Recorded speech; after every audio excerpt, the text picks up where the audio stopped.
Hello everyone, welcome back to my channel Recipes by Suvi.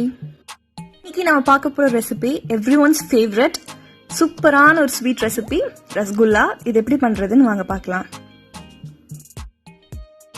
ஒரு white பேன்ல நான் இன்னைக்கு 1 litre பால் எடுத்து வச்சிருக்கேன். இது வந்து பசும்பால். பாக்கெட் பால் நான் எடுக்கல, நார்மலான வாட்டர் பால் தான் எடுத்திருக்கேன். தண்ணி கலக்காத பாலா பார்த்து எடுத்துக்கோங்க. 1 லிட்டர் ஆட் பண்ணிக்கிறேன். ஆட் பண்ணிட்டு மீடியம் ஃப்ளேமில் வச்சு மில்கை நல்லா பாயில் பண்ணிக்கோங்க. அப்பப்போ கலந்து விட்டுக்கோங்க. பால் நல்லா கொதிக்க ஆரம்பிச்சிடுச்சு. பால் நல்லா கொதி வந்ததுக்கப்புறம் பொங்குற சமயத்தில் தான் நம்ம வினிகர் இல்லை லெமன் ஆட் பண்ணணும். அது வரைக்கும் நம்ம ஆட் பண்ணக்கூடாது.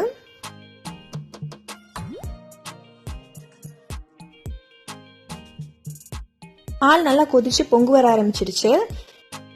ஃப்ளேமை லோவில் வச்சுட்டு நம்ம வினிகர் ஆட் பண்ணிக்கலாம். நீங்கள் வேணும்னா லெமன் ஜூஸ் கூட ஆட் பண்ணிக்கோங்க. அப்படி லெமன் ஜூஸ் ஆட் பண்ணுற மாதிரி இருந்தால் நீங்கள் ½ லெமனோட ஜூஸ் ஆட் பண்ணிக்கோங்க. வினிகர் வந்து நான் 1½ டேபிள் ஸ்பூன் ஆட் பண்ணுறேன். வினிகர் ஆட் பண்ணிவிட்டு ஒரு மிக்ஸ் பண்ணிவிடுங்க. மிக்ஸ் பண்ணிவிட்டு நீங்கள் ஃப்ளேமை வந்து ஃபுல்லாக வச்சுக்கிட்டிங்கன்னா சீக்கிரமாக உங்களுக்கு கர்டில் ஆகிடும். இப்போது இன்னொரு ½ டேபிள் ஸ்பூன் யூஸ் பண்ணுறேன். டோட்டலாக 1½ டேபிள் ஸ்பூன் வினிகர். இப்போ பாதி வந்து கர்டில் ஆகிடுச்சு. ரொம்ப கலந்து விடாதீங்க, பன்னீர் வந்து உங்களுக்கு ப்ராப்பராக கிடைக்காது. அப்பப்போ மட்டும் கலந்து விடுங்க. இப்போ சூப்பராக கர்டில் ஆயிடுச்சு. இப்போ நம்ம ஸ்டவ் ஆஃப் பண்ணிட்டு இதை கொஞ்ச நேரம் ஆற வச்சிடலாம். கொஞ்சம் சூடாக ஆறினதுக்கப்புறம் ட்ரான்ஸ்ஃபர் பண்ணிக்கலாம். ஒரு பவுலில் வடிகட்டி வச்சுட்டு அதுக்கு மேலே நீங்கள் நார்மலான மஸ்லின் கிளாத், ஒயிட் கிளாத் வச்சுருங்க. கர்டில் பண்ணி வச்சிருக்க மில்கை இதில் ஆட் பண்ணிக்கலாம். பெரிய பவுலாக எடுத்துக்கோங்க, அப்போதான் வடிகட்டுறதுக்கு உங்களுக்கு ஈஸியாக இருக்கும். இப்போ நான் ஃபுல்லாக எடுத்து வச்சுட்டேன். இப்போது இந்த மஸ்லின் கிளாத்தை நம்ம எல்லா பக்கமும் பிடிச்சி நல்லா டைட் பண்ணிக்கலாம். டைட் பண்ணிவிட்டு நம்ம எக்ஸஸாக இருக்கிற வாட்டரை நல்லா புழிஞ்சு எடுத்து விட்டுடலாம். சூடாக இருக்கும், கொஞ்சம் பார்த்து புழிஞ்சுக்கோங்க. நீங்கள் டைட் பண்ண எக்ஸஸாக இருக்கிற வாட்டர் எல்லாமே ரிமூவ் ஆகிடும். இந்த மாதிரி பண்ணலாம். இல்லைன்னா நீங்கள் ஏதாவது ஒரு இடத்துல கட்டி வச்சிட்டிங்கன்னா அது ஆட்டோமேட்டிக்காக உங்களுக்கு எக்ஸஸ் வாட்டர் ரிமூவ் பண்ணிடும். இப்போ நான் ஃபுல்லாக பிழிஞ்சிட்டேன்.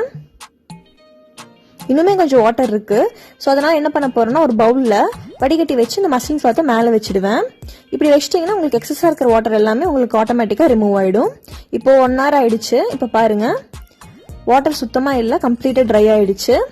ஒரு ஃப்ளாட் சர்ஃபேஸில் நம்ம ரெடி பண்ணி வச்சுருக்கிறத நல்லா உதிர்த்து விட்டுக்கோங்க. இப்போ நான் உதிர்த்து விட்டுட்டேன். அடுத்து இதை நல்லா பிணைஞ்சிக்கலாம்.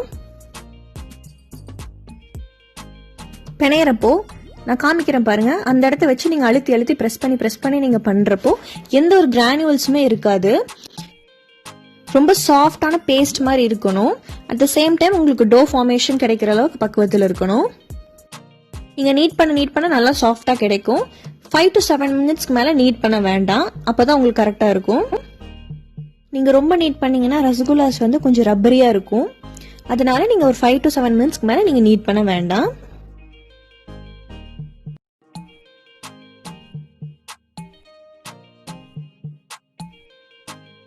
இப்போ பார்த்தீங்கன்னா தெரியும் உங்களுக்கு எந்த ஒரு கிரானுவல்ஸ் இல்லாமல் நல்லா சாஃப்டாக இருக்குது.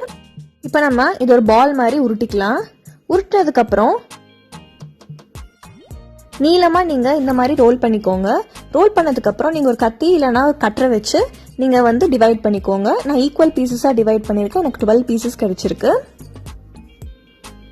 இந்த 12 பீஸையுமே அடுத்து நம்ம சாஃப்ட் பாலாக உருட்டிக்கலாம். உருட்டுறப்போ பார்த்து மெதுவாக உருட்டுங்க. நல்லா ஷைனிங்காக இருக்கும் உங்களுக்கு பால் ஃபினிஷிங்கில். ஏன்னா ஃபேட் கண்டென்ட் எல்லாம் ரிலீஸ் ஆனதுனால. இப்போ இதே மாதிரி நான் பாக்கி இருக்கிற எல்லா பீசஸையும் நான் பால்ஸ் மாதிரி பண்ணிட்டேன். பால்ஸ் நீங்கள் உருட்டுறப்பே பெருசாக உருட்டினீங்கன்னா நீங்கள் ஜீராக்குள்ளே போட்டதுக்கப்புறம் எக்ஸ்ட்ரா லார்ஜ் ஆகிடும். அதனால நீங்கள் மீடியம் சைஸாக நீங்கள் உருட்டிக்கோங்க. அப்போ தான் உங்களுக்கு கரெக்டான சைஸ்க்கு வரும். இப்போ எல்லா பால்ஸுமே ரெடி. அடுத்து நம்ம சுகர் சிரப் செய்யலாம். ஒரு சாஸ் பேனில் 2 கப் சர்க்கரை எடுத்துக்கிறேன். 2 கப் சர்க்கரைக்கு 2½ கப் தண்ணி கரெக்டாக இருக்கும். நான் அடுத்து 2½ கப் தண்ணி ஆட் பண்ணிக்கிறேன்.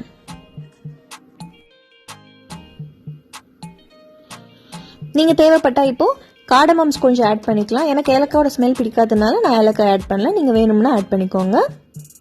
இப்போது சர்க்கரை நல்லா கலந்து விட்டுக்கலாம். மீடியம் ஃப்ளேமில் வச்சு சுகர் சிரப்பை ரெடி பண்ணிக்கோங்க. இப்போ நல்லா கொதிக்க ஆரம்பிச்சிடுச்சு. சுகர் சிரப் வந்து ஒரு கம்பி பதத்தில் இருந்தால் உங்களுக்கு கரெக்டாக இருக்கும் ரசகுல்லாவுக்கு.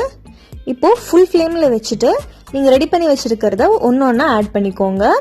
எப்பயுமே பால்ஸ் ஆட் பண்ணுறப்போ ஃப்ளேமை ஃபுல்லாக வச்சுக்கோங்க, அப்போ தான் உங்களுக்கு உடையாது. நீங்கள் சிம்மில் வச்சு பண்ணுறப்போ உடஞ்சிரும் பால்ஸு. ஒன்று ஒன்றா மெதுவாக ட்ராப் பண்ணிக்கோங்க. இப்போது நான் எல்லா பால்ஸையுமே ஆட் பண்ணிட்டேன். இப்போ ஒரு 10 நிமிஷம் நீங்கள் ஹை ஃப்ளேமில் வச்சு குக் பண்ணுங்கள். அப்பப்போ கலந்து விட்டுக்கோங்க. கலந்து விடுறப்போ பால்ஸ் உடையாத மாதிரி கலந்து விட்டுக்கோங்க. இப்போ ஒரு 10 நிமிஷம் ஆயிடுச்சு. நெக்ஸ்ட் நீங்கள் மீடியம் ஃப்ளேமில் வச்சு ஒரு 5 நிமிஷம் குக் பண்ணிக்கோங்க. இப்போ பார்த்தீங்கன்னா பால்ஸ் நல்லா பெருசாகிடுச்சு. ரசகுல்லா சூப்பராக ரெடி ஆகிடுச்சு. இப்போ நான் ஸ்டவ் ஆஃப் பண்ணிவிட்டு கொஞ்சம் நேரம் கூல் பண்ணிக்கிறேன். இப்போ நம்ம ரெடி பண்ணி வச்சுருக்கிற ரசகுல்லாவை ஒரு பவுலுக்கு ட்ரான்ஸ்ஃபர் பண்ணிக்கலாம். இந்த ரெசிபியை நீங்கள் ஹாட்டாகவும் சர்வ் பண்ணலாம்.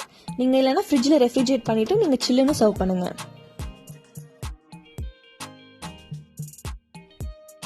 நீங்கள் ரெஃப்ரிஜரேட் பண்ணிங்கன்னா கன்ஃபார்ம் 1 வீக் வரைக்கும் நீங்கள் வச்சு சாப்பிட்லாம்.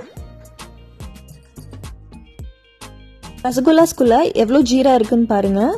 ரொம்ப சாஃப்டாக இருக்கும். கொஞ்சம் பிஸ்தாவை நீங்கள் பொடியாக நறுக்கி ரசகுல்லாஸ் மேலே ஆட் பண்ணி சாப்பிடுங்க. இன்னும் டேஸ்ட்டாக இருக்கும் உங்களுக்கு. ரொம்ப ரொம்ப ஈஸி அண்ட் ரொம்ப டேஸ்டியான ரசகுல்லாஸ் ரெடி ஆகிடுச்சு. இந்த ரெசிபியை வீட்டில் செஞ்சு பாருங்கள். என் சேனலை மறக்காமல் சப்ஸ்கிரைப் பண்ணுங்க. இது ஒரு சூப்பரான ரெசிபியோட உங்களை மீட் பண்ணுறேன். Until then, it's bye from me, Shweta. See you guys in my next video.